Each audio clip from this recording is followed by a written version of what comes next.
dia a todos. Graças a Deus. E hoje tenho motivos para dar ainda mais graças a Deus, porque precisamente faz hoje, não é?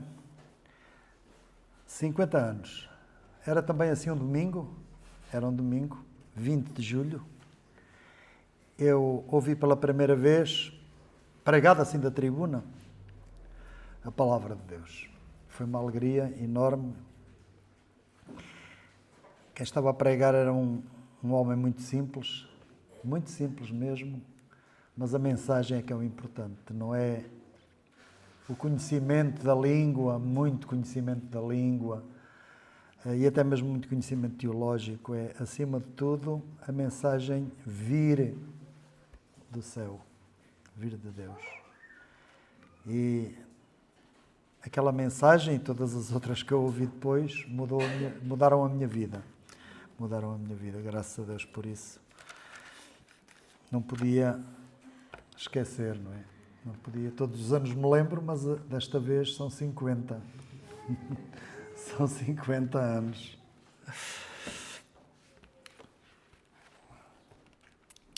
O início de qualquer projeto ou empreendimento é sempre revestido de grande entusiasmo e dedicação por parte dos seus autores e daqueles que o abraçam, identificando-se com ele, não é verdade?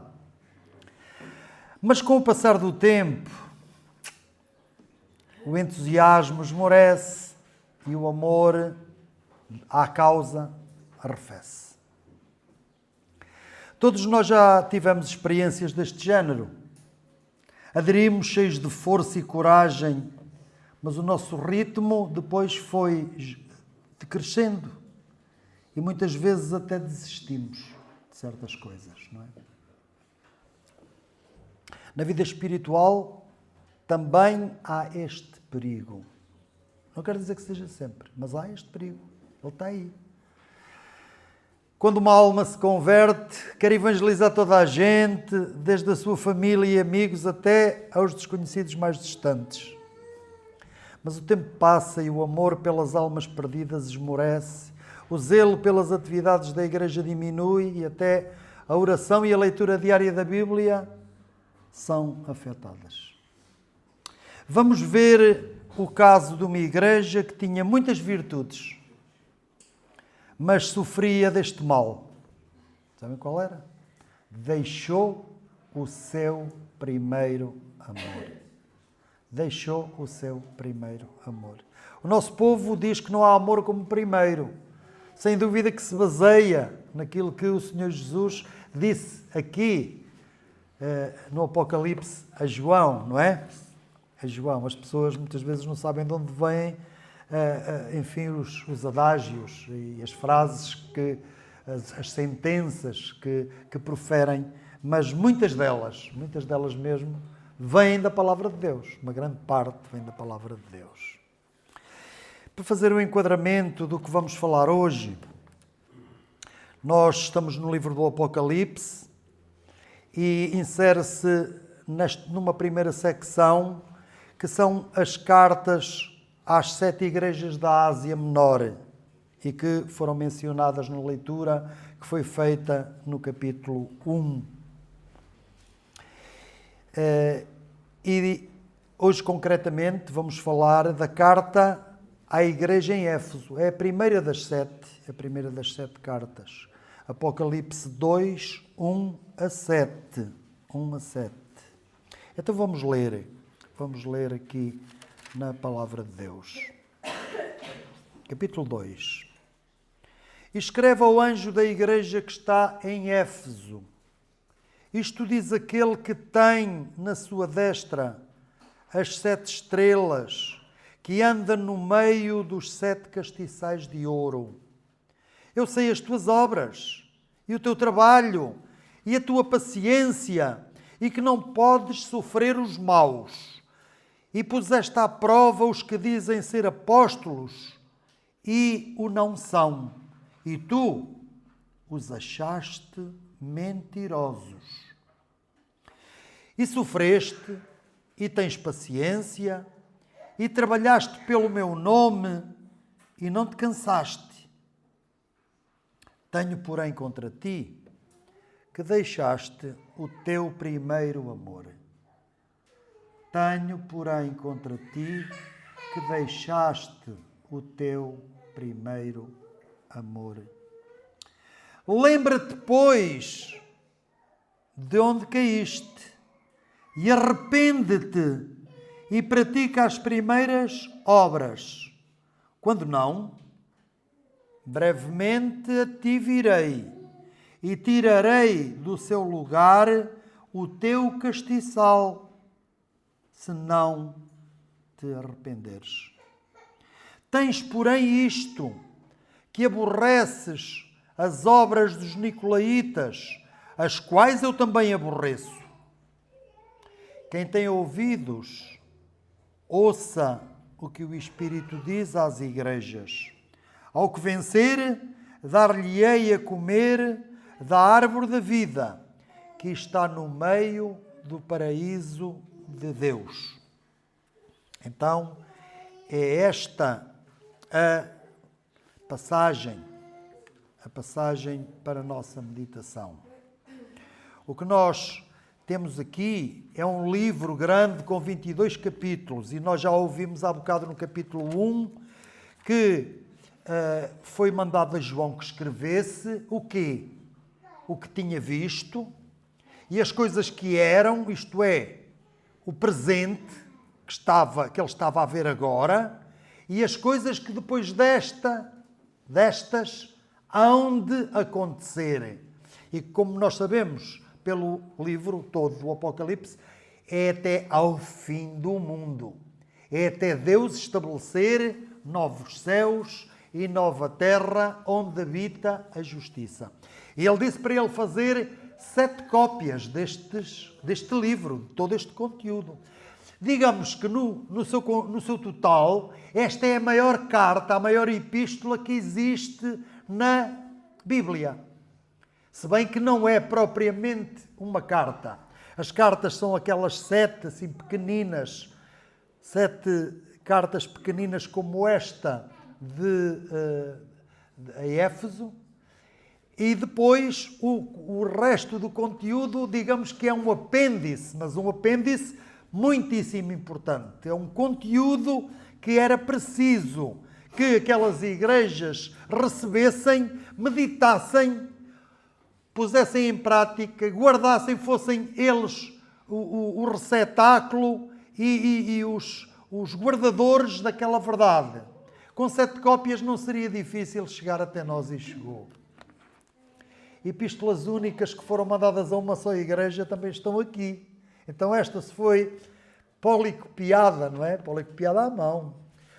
7 vezes para 7 igrejas diferentes, embora todas relativamente próximas, então chegaria sem dúvida até aos nossos dias. Então, as divisões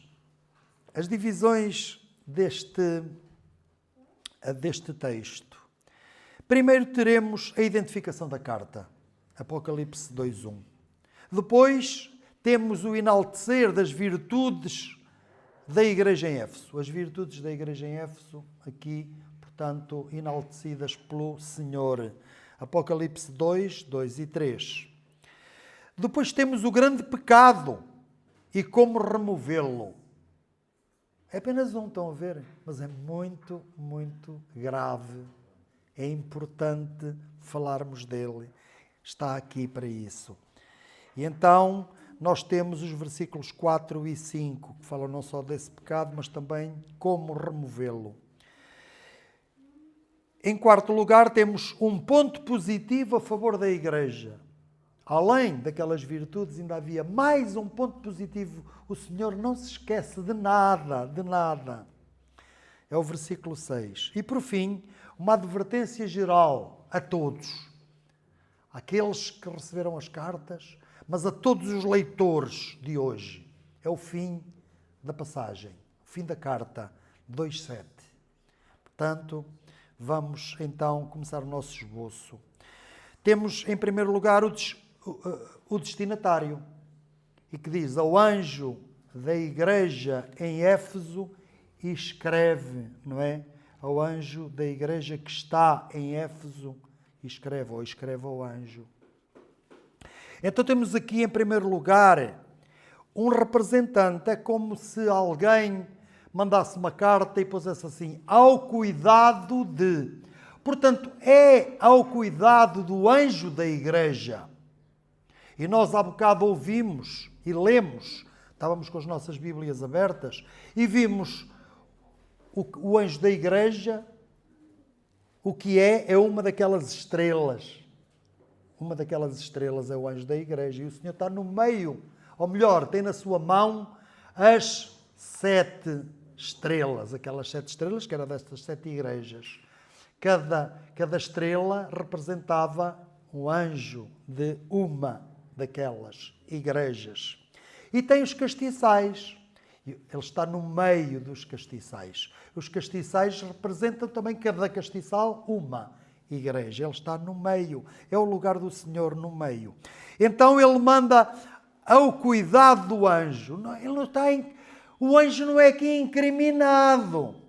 No versículo, depois no versículo 5, ou melhor 4, onde diz: tenho porém contra ti, não é propriamente ao anjo, é à igreja.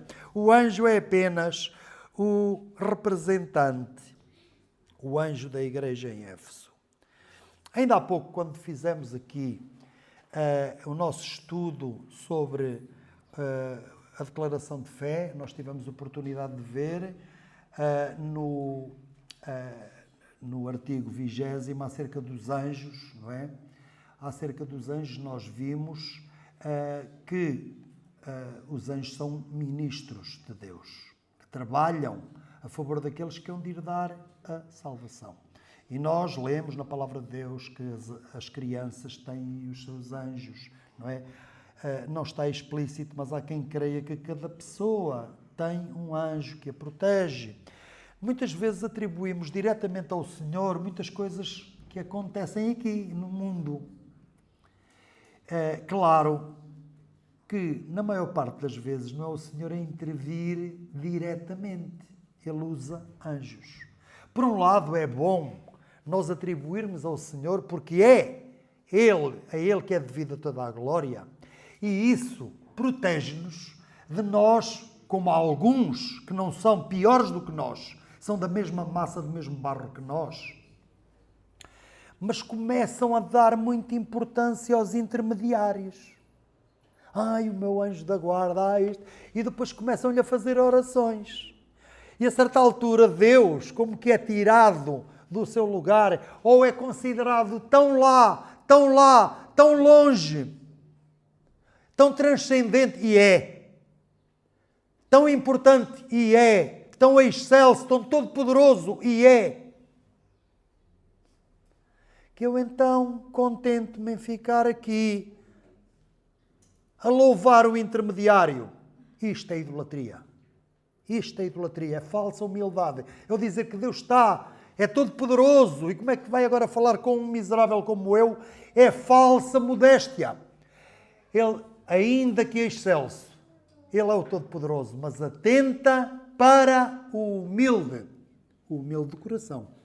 Pois é. Então é Ele. E eu dizia que, por um lado, é bom nós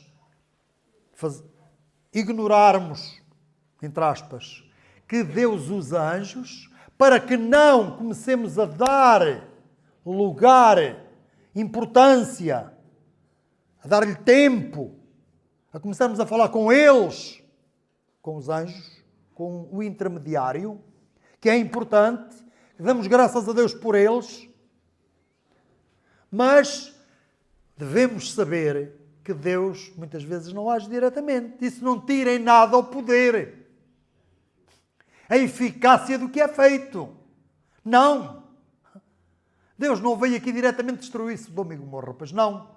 Foram aqueles 2 anjos que destruíram Sodoma e Gomorra. Aqueles 2 que destruíram aquilo tudo. Chegou fogo e enxofre do céu, destruiu tudo. Foram os anjos que fizeram. Foi eficaz, não ficou uma única alma. Foi eficaz. Eles vieram no poder de Deus, não vieram no seu próprio poder. Então, somos aqui informados de que esta igreja, como todas as outras, tinha então o seu anjo, o seu representante. Ele é aquele que, digamos, é o que tem a carta para a igreja ler e ouvir e praticar. A destinatária verdadeira é realmente a Igreja de Cristo em Éfeso, como nós também já vimos no capítulo 11, no versículo 11 do capítulo 1. E depois tem o remetente.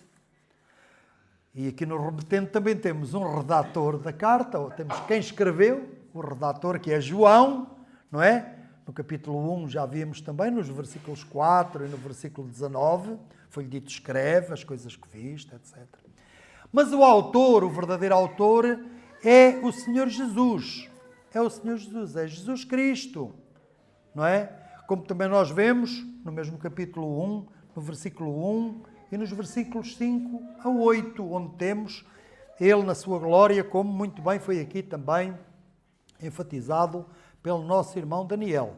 Então, a sua identificação, digamos que como que a morada, ou para não haver dúvidas de quem é, o autor é Jesus Cristo, mas é aquele que tem na sua destra as 7 estrelas e que anda no meio dos 7 castiçais de ouro, como diz aqui o versículo 1, não é?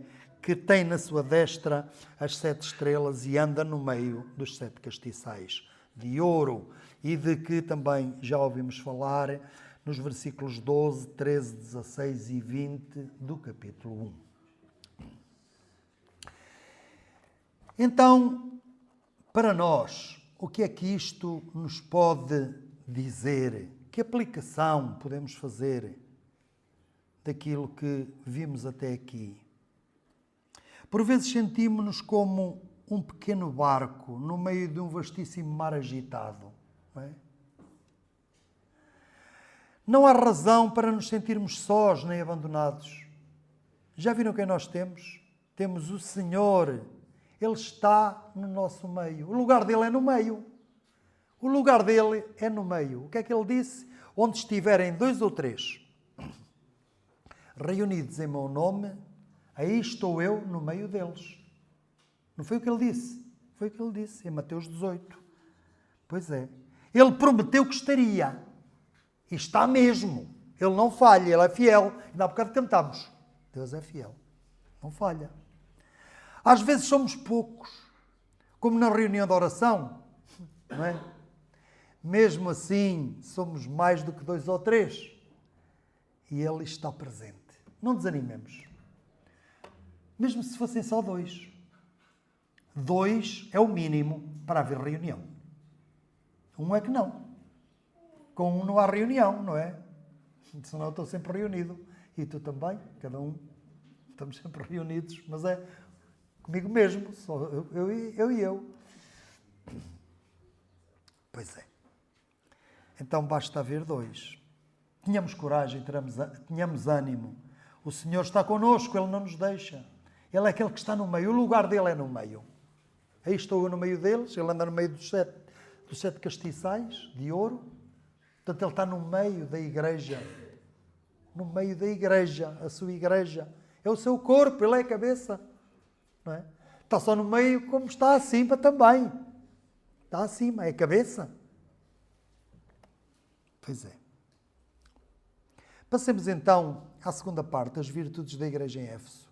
Versículos 2 e 3. O Senhor conhece as tuas obras. E começa a enumerá-las aqui. Eu conheço as tuas obras. E o Senhor reconhece o trabalho daquela igreja. O seu trabalho. O seu labor.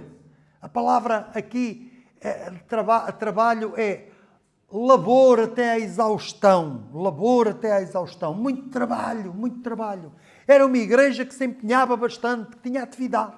Uma igreja muito ativa. Que se empenhava em vários aspectos, não só da evangelização, sem dúvida, mas da edificação, se calhar de trabalho social, Se calhar não, de certeza, pelo menos com os crentes. Mas talvez até com outras pessoas que não crentes também. Trabalho. E a sua paciência, o Senhor também conhecia a paciência, que é a perseverança, a resistência sobre perseguições. Resistir, continuar firme, continuar inabalável, não se deixar ir abaixo. Esta igreja, como tantas outras naquela altura, não é? Este livro do Apocalipse deve ter sido escrito no tempo do imperador Diocleciano, quando começa realmente a verdadeira grande perseguição. Elas foram 10, não é? Isto foi aí por volta de 90, 95, 96, que foi escrito. E ali por volta de 97, temos depois de Diocleciano por ali fora, e depois até chegarmos a Constantino, já no início do século IV, nós temos 10 grandes perseguições à Igreja. 10 terríveis. 10 grandes perseguições à Igreja. E esta foi realmente, assim, a nível geral, em todo o Império, foi esta a primeira grande perseguição. Porquê? Porque os imperadores até aí, mesmo com Nero, foram maus, muito maus. Nero foi muito mau, não é? Incendiou Roma e depois atribuiu aos crentes esse feito e eles foram crucificados e postos a arder para iluminar a noite, etc. Mas este Diocleciano é chamado o segundo César, ou o segundo Nero, queria eu dizer, o Nero Calvo. Diocleciano é o Nero Calvo.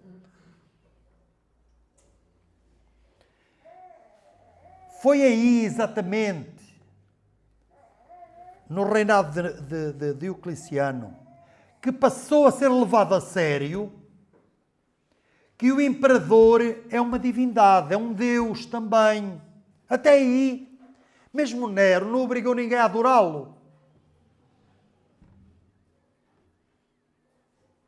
Aquilo fazia parte lá da religião romana. O imperador também era uma divindade, era um deus, mas eles não levavam aquilo muito a sério. O próprio imperador não levava a sério. Mas com Diocleciano e daí para a frente, sim. Porque as pessoas tinham que o adorar como prova de que realmente lhe eram fiéis. E os crentes, que estavam também, eram cidadãos também do Império, viviam no Império. Não é? Estamos a ver lá atrás, na Babilónia, os amigos de Daniel, Sadraque, Mesaque e Abdenego, não é? A terem que adorar a estátua do imperador, de Nabucodonosor, e agora temos o imperador a querer ser adorado, etc. E eles tinham que o fazer, senão eram mortos. E foram mortos, muitos. Portanto, é aí que começa mesmo a perseguição em massa, a sério. É aí. É aí. Então, é no meio de muita perseguição que o trabalho deles se desenvolve. E, portanto, com muita perseverança, com muita paciência, com muita resistência, resistindo à tentação que é, posso estar bem, para que é que isto está mal, não é? Aquela coisa primeiro que eu venho logo à cabeça. Só posso estar bem. Pois é, mas mais importante é obedecer a Deus que aos homens. Muito mais. Os idólatras não têm parte no reino de Deus. Aquele que adora o imperador, ou seja o que for, é um idólatra. Conheço o teu trabalho e paciência, perseverança. E que não podes sofrer os maus. Portanto, era uma igreja que não aceitava o mal no seu seio. Rejeitava isso. Não podia sofrer os maus. Não lhe dava guarida. Não fechava os olhos. Não se calava. Pronto, deixa lá. Ele é assim. Não. Revelavam as coisas como elas eram, mostravam onde estava o erro, onde estava o problema. Não sofria os maus. E foi uma igreja que pôs à prova os autodeclarados apóstolos. Eles diziam que eram apóstolos, apareciam lá a dizer que eram isto, que eram aquilo, que vinham de Jerusalém e que vinham falar do Evangelho, etc. E vinham falar daquilo que lhes apetecia, daquilo que lhes interessava. E a igreja pô-los à prova. E achou-os mentirosos. O próprio Senhor diz, e não são. Eles diziam-se apóstolos, e não são. Não o são. E tu os puseste à prova e os achaste mentirosos. Mentirosos. Não eram verdadeiros apóstolos. Portanto, era uma igreja que tinha uma ortodoxia, sabia naquilo que queria, tinha uma doutrina firme, não andava para trás nem para diante. Não, era aquilo e aquilo, sabia o que era. Sabia avaliar, sabia discernir os espíritos.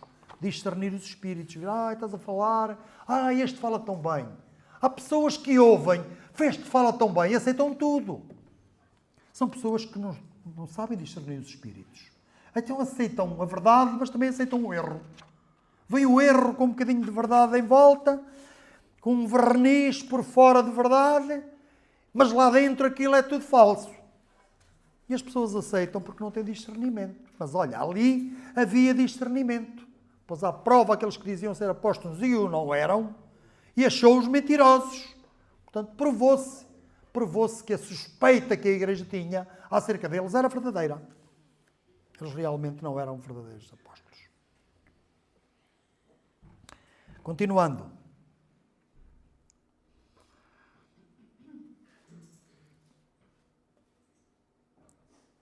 E era uma igreja que tinha sofrido e continuava a sofrer de todos os aspectos. Neste caso, até a perseguição por causa do império. A sofrer. E sofreste.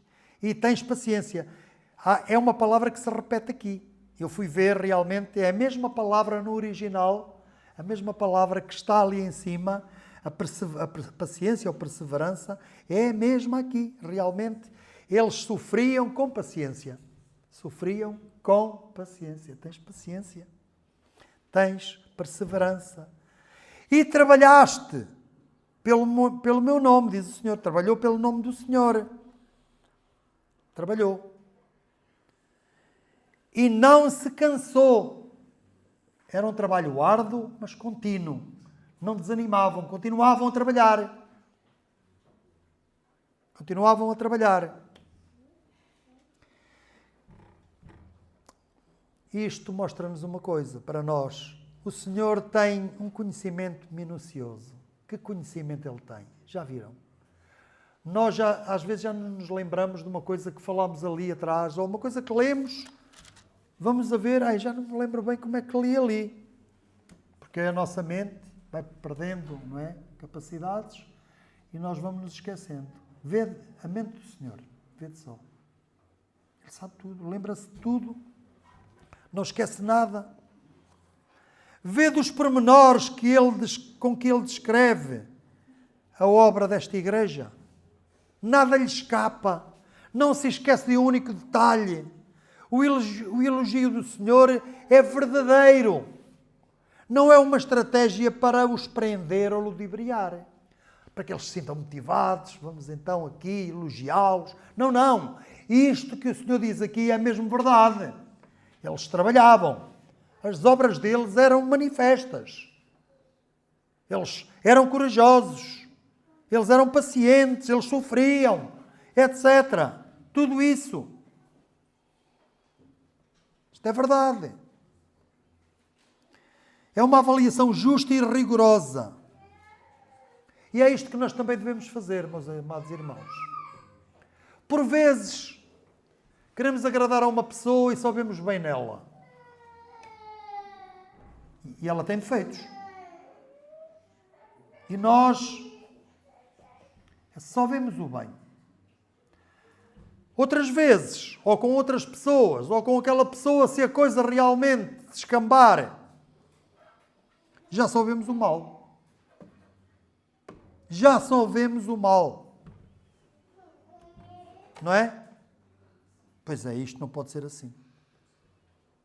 Devemos fazer também assim como o Senhor, uns para com os outros, sem hipocrisia, não é estar ali a envaidecer a pessoa e a dizer coisas que não são, mas reconhecendo o labor e as virtudes dos nossos irmãos. Não é só dizer mal deles. Não! Nós devemos ser assim uns para com os outros. Devemos ser assim. Porque isso é que é fazer uma avaliação correta das coisas. Não é ver só o mal, não é estar só com uma esferográfica vermelha a corrigir, não é como quem está a corrigir um teste de matemática. Corta, corta, corta, corta, corta. E no fim, ainda para ninguém poder lá escrever nada a seguir, cancela todos os espaços livres para ninguém poder escrever nada, não é? Não. Há lugar para as pessoas também fazerem coisas boas. Temos que admitir isso. Ou só nós é que fazemos coisas boas? Não. Nós fazemos coisas más, também como as que vemos neles ou ainda piores. Então vejamos, não só o mal, mas vejamos o bem nas outras pessoas também. Mas o Senhor, depois de mencionar estas virtudes da Igreja, Ele tem que dizer toda a verdade. E diz. E então, versículo 4, isto é como que águas límpidas e alguém pega numa pedra lá naquele lago lindíssimo e pega na pedra e uma pedra grande que vai e levanta toda a poeira que está no fundo, não é? Mas tinha que ser. Tinha que ser. Tenho, porém, contra ti, não é? O Senhor tinha contra esta igreja que ela deixou o seu primeiro amor. Alguém dirá, isso é assim tão grave. Então eles trabalhavam tanto, olha o número de coisas que aqui é dito. Isto não é por número, nem é por quantidade. Não é por quantidade. Vocês já viram um cofrezinho assim, pequenino, com muitas joias lá dentro em ouro. E uma carroça grande, ainda com uns foeiros, carregada de palha. Qual é maior? É a carroça carregada de palha. Um atrelado de um trator. Assim, um trator com outro lado atrás. Muita palha em cima. O que é mais valioso? Pois é, aquela caixinha pequenina que tem lá as joias. Isso é que tem valor. Agora o resto é palha. Tem o seu valor, mas é reduzido. É reduzido. Pois é. Deixaste o teu primeiro amor. Deixaste o teu primeiro amor. Tudo o que ela agora fazia era um ritual. Era um ritual, era uma necessidade, era um hábito. É bom termos rotinas. Ai de nós se não estivermos, não é? E quando não temos, somos um bocado desorganizados. E eu sou um bocado assim, basta ver a minha secretária, pronto. Vocês ficam logo a saber, se lá forem, se virem a minha secretária, ficam logo a saber, este indivíduo é um desorganizado total. E é bom ter rotinas, muito bom. Agora, essas rotinas, isso que nós fazemos, esses hábitos que adquirimos e que é bom tê-los, qual é a motivação? O que é que nos move? Qual é a energia? Qual é? São energias limpas, não é? Ou ainda é o velho fuel? O velho fuel que toda a gente quer, com que toda a gente quer acabar. Como é? O que é que nos move? O que é que nos move? É que o trabalho, feito de uma maneira mecânica, feito apenas por necessidade, feito por hábito, adquiriu-se aquele hábito. Isso pode ter tem um aspecto positivo e utilitário, mas falta-lhe o melhor. Porque se for feito com amor, é como diz a epístola aos Coríntios, o capítulo 13, não é? Ainda que eu desse o meu corpo para ser queimado, se não tivesse amor, porque é que isso aproveitaria? Para nada. Ainda que eu vendisse tudo e com o dinheiro desse aos pobres, mas não tivesse amor, isso não serviria de nada. Mas eles ficaram com dinheiro. Pois ficaram. Mas da minha parte não houve uma atitude amorosa. Foi apenas, tomai lá. Não é? O amor é o mais importante. O amor tem que ser realmente a energia, a força, a motivação, o vento que dá na nossa vela e nos transporta. Se não somos transportados por este amor, pelo amor, então... E é engraçado, é curioso, mas é verdade, que lemos há bocado, logo no capítulo 1, no versículo 5, não é? O exemplo do Senhor logo em primeiro lugar. Aquele que nos ama. Aquele que nos ama. Deus amou o mundo. E por facto de ter amado o mundo, no princípio, deu o seu Filho. E continua a amar-nos. Continua a amar. Aquele que nos ama e com o seu sangue, etc, etc. Que já lemos. O amor. Então, se somos imitadores de Deus como filhos amados, o que é que nós devemos fazer? Amar. E aqui o amor, lá está o mesmo João, ali atrás de umas páginas, na primeira epístola, por exemplo, que nós vimos ainda há tão pouco tempo, aquele que diz que ama a Deus, que não vê, e não ama a seu irmão que vê, é mentiroso, não ama nada. O amor aqui não podemos dizer, o amor a Deus. Não, é o amor. É o amor que envolve o amor a Deus. E se eu amo a Deus, tenho que amar o meu próximo. E o contrário. Amo o próximo, amo a Deus.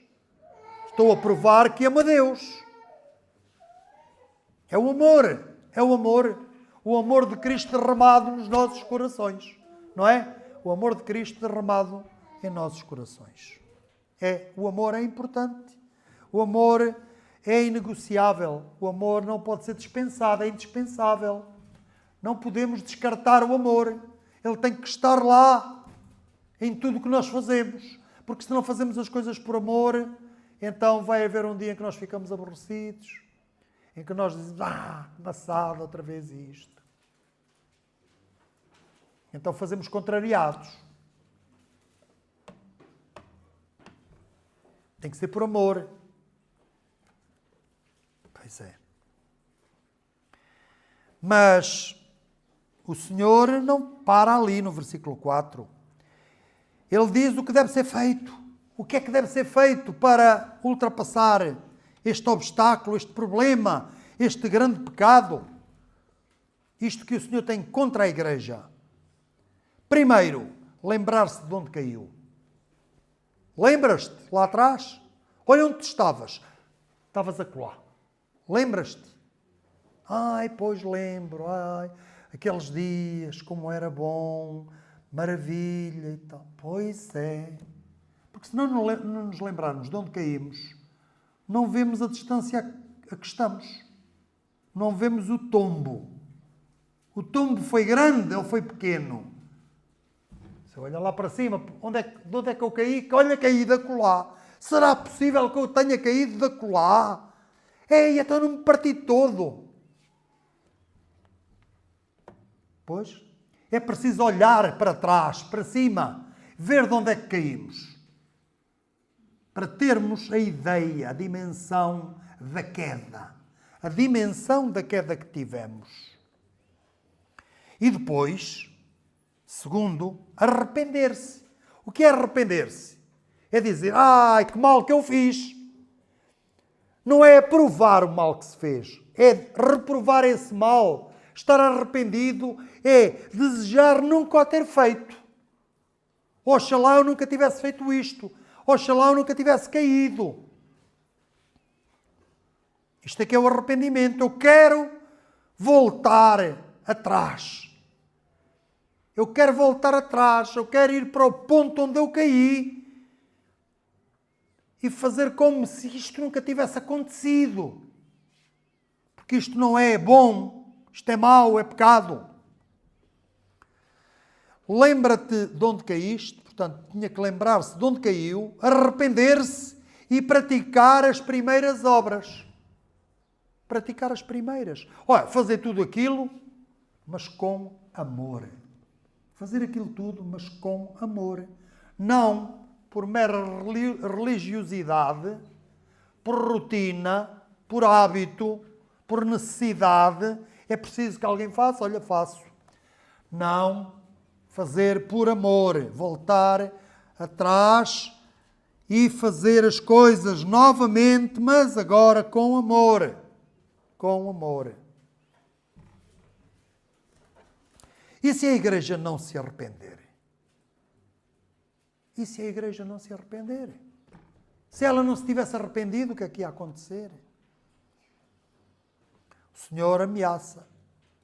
Tirará o seu castiçal, o castiçal dela, do seu lugar. Remove o castiçal. Tira-o do lugar. E o Senhor já não passa a estar no meio dos outros castiçais e também daquele, porque aquele já lá não está. Já não está lá naquela roda. Estão a ver? Aquele castiçal já não está lá naquela roda. Foi retirado de lá. Já lá não está. E com o tempo foi o que veio a acontecer àquela e a outras, a muitas outras, a milhares de outras igrejas. Onde é que está? O que é que está no lugar da cidade de Éfeso? Umas lagoas insalubres. A malária aqui há uns séculos alastrou por ali e foi de tal maneira que a população foi morrendo, e os últimos foram embora. Malária. Ele é ao lado mesmo ali do mar Mediterrâneo, é quente. E agora são uns charcos que para ali estão, né? E umas casitas longe de lá, mas no lugar da cidade, umas ruínas e uns lagos, umas lagoas, uns charcos. É o que ali há. É o que ali há. Igreja? Nada. É um país muçulmano. Agora, a Turquia.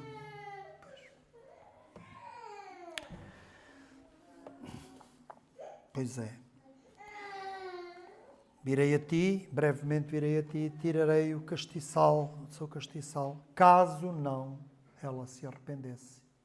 Pelos vistos, ela arrependeu-se naquele momento, porque ela ainda prosseguiu durante algum tempo firme, fiel e a andar muito bem, isto dito depois por vários escritos dos pais da igreja, etc. Sim, senhor.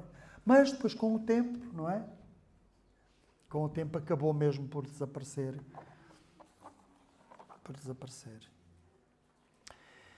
Quantidade não é sinónimo de qualidade. E esta passagem mostra bem isso. Depois de tão grande elogio, quem esperaria uma autêntica reprovação? Temos de rever as nossas motivações e perguntar o que me move ou o que nos move. 1 Coríntios 13 mostra bem que o amor é o verdadeiro segredo para a obra ser perfeita. É o verdadeiro segredo. A oferta da viúva pobre é mais um exemplo do agir por amor. Não importa a quantidade, se o que se faz estiver impregnado de amor. Ela deu aquelas últimas moedas, aquelas 2 moedinhas pequeninas, por amor ao Senhor, ela deu. Ela deu. Não tinha mais, deu tudo. Agora dar até mais dinheiro, mas tendo o bolso cheio, não tem tanto valor. Não tem tanto valor.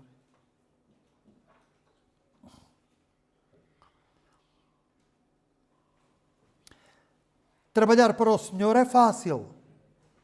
Não faltam pessoas que se sentem realizadas dando o seu contributo. Isso é bom. Mas será incomparavelmente melhor se o motivo, a força que os impele, for o amor. Acreditam nisto? Pedro, amas-me? Apascenta as minhas ovelhas. Olha, não as apascentes só. Pedro, apascenta as minhas ovelhas. Olha, agora já por causa do que fizeste, vais apacentar as minhas ovelhas com muito sacrifício, com dor, etc. e com perseguições. Não, não. Pedro, amas-me? Então, se me amas, apascenta as minhas ovelhas. Por amor. Não façamos mais fretes. Sirvamos o Senhor porque o amamos, não esquecendo que Ele nos amou primeiro.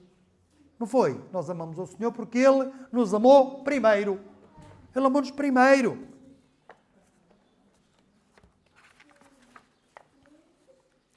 Passemos então agora ao versículo 6. Um ponto positivo a favor da Igreja de Éfeso. Tens, porém, que aborreces as obras dos Nicolaítas, o que eu também aborreço. As obras dos Nicolaítas, as quais o Senhor também aborrecia. Também aborrece. Aqui não vamos entrar em grandes pormenores, até porque não estamos num estudo bíblico, mas esta doutrina, estas obras dos Nicolaítas, era um grupo que não se sabe exatamente a origem, porque até o próprio termo Nicolaíta, que vem de Nicolau, pode querer dizer muita coisa. Nicolau é aquele que tem poder, que oprime, que subjuga o povo, que manda no povo, não é? Então, houve quem pensasse que isto foi a primeira tentativa de estabelecer um clero, na igreja haver um clero em que tínhamos os leigos, da palavra laos, de onde vem também Nicolaos, Nicolau, e então que teria sido uma primeira tentativa de estabelecer um clero, aqueles que tinham poder, autoridade, que mandavam, que subjugavam o povo, portanto o povo de Deus. Há quem pense que isto era um Nicolau que existiu, que tinha umas ideias bastante licenciosas, não é?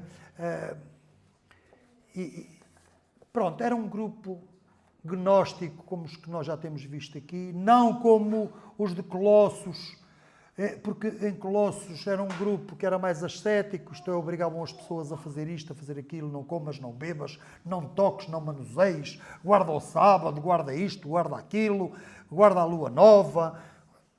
Eram imposições, era religião em cima de religião, as obras, para a pessoa se sentir satisfeita e boa, não é? E não precisar de salvação de ninguém, porque sou bom, faço isto tudo. Aqui era o contrário, aqui era o pecado, não é? A sensualidade, etc. E era isto que estava aqui em causa nesta cidade, não só aqui, depois noutra igreja aparece também, mas era, acima de tudo, eram obras más, que o Senhor reprovava e que tentavam introduzir dentro da igreja, dizendo que isso até era bom, porque quanto mais depressa dermos cabo do corpo, mais depressa vamos estar com Deus. E, portanto, como a carne é má, é o princípio de todo o mal, importa-nos destruir a matéria, a carne. A carne é matéria toda, tudo isto é mau, os tijolos, a parede, tudo, até é tudo mau, porque é matéria, só o espírito é que é bom, e então vamos destruir isto tudo. Era a ideia desses gnósticos, e então, se pecarmos até contra o nosso corpo, é ainda melhor, porque morremos mais depressa, e vamos para o céu. Era assim a ideia, estas ideias malucas, e eles acreditavam, ou melhor, isto estava-lhes a ser lá sempre colocado, mas eles aborreciam estas obras. Eles aborreciam estas obras e o Senhor também aborrecia. E, portanto, é isto que aqui temos. Para terminar, então,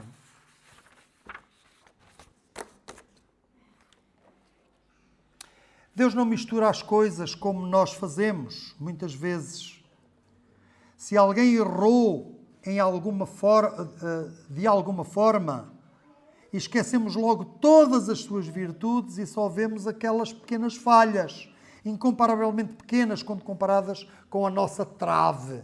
A trave que temos a tapar-nos os olhos, não é?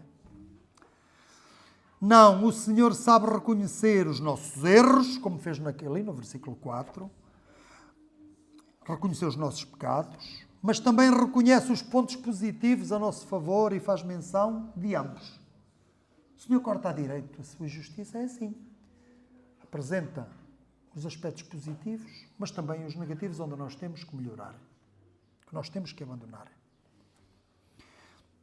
Não critiquemos apenas, estejamos prontos para reconhecer e apreciar o que os outros fazem. Então, e não nos deixemos, continuemos a resistir, aborreçamos como os efésios aborreciam tudo aquilo que é mau.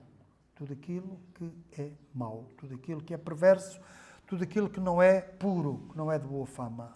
Devemos pensar naquilo que é bom, naquilo que é de boa fama.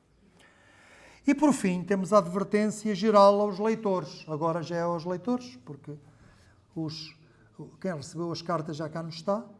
É agora quem lê. Quem lê no livro do Apocalipse, nós todos que lemos, que ouvimos ler.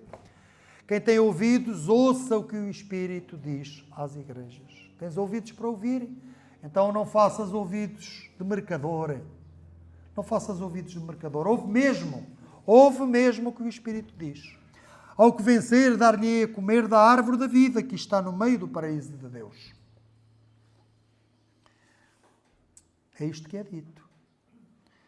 Vede como é perfeita a justiça divina. Mesmo os mais desatentos são constantemente lembrados por Deus, dia a dia, ou melhor, do dia do juízo. São constantemente lembrados do dia do juízo. Quem tem ouvidos para ouvir, ouça o que o Espírito diz às igrejas. Ao que vencer, eu tenho uma recompensa para ele. O que não vencer, não. Como é lógico. Como é lógico.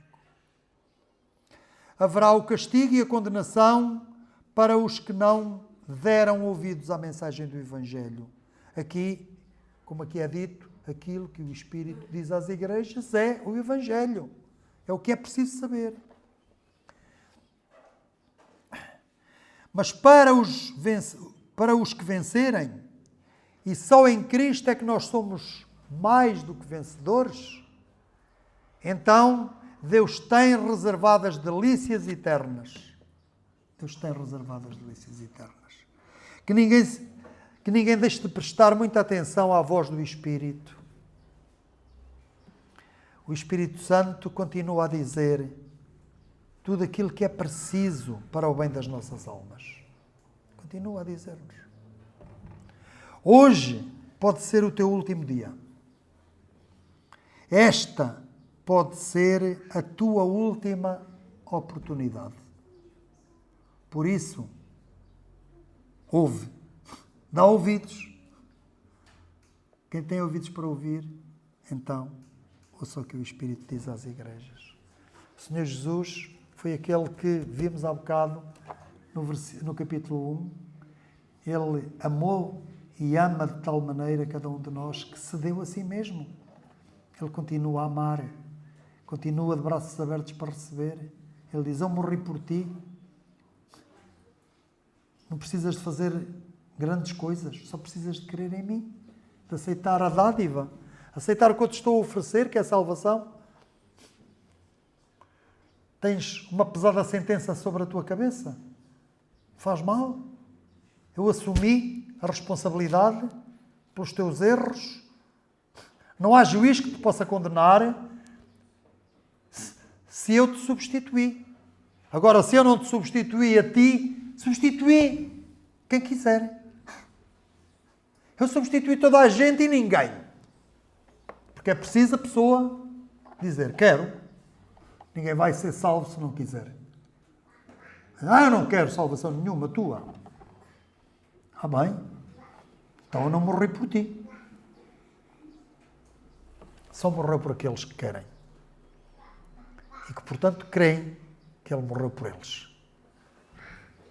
Se ouvirdes hoje a sua voz, não endureceis os vossos corações, como os israelitas fizeram no deserto e ficaram lá. Morreram lá no deserto, para sempre. Amém.